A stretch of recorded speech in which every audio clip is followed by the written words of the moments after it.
السلام عليكم ورحمة الله وبركاته. معكم في صحبة انتصار عطية. أقامت مؤسسة حياة كريمة بالسويس بقيادة المنسق العام المهندس محمود عبد العزيز ومدير مكتب حياة كريمة بالسويس العميد عادل طاهر، أقامت قافلة طبية متكاملة بالتعاون مع جامعة قناة السويس بمركز شباب سليم الحي، حيث قدمت القافلة كل خدماتها من كشف وصرف للعلاج بالمجان لجميع أهالي السويس. وضمت القافلة بعض التخصصات: باطنة، أطفال، عظام، عيون، أنف وأذن، نساء، قلب، مسالك جلدية، وطب أسرة.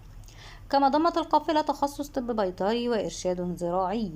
واستكملت القافلة عملها بجلسات توعوية قدمت من قبل جامعة قناة السويس ووحدة السكان وتسريع الاستجابة المحلية بمحافظة السويس بإشراف الدكتورة سمر مجدي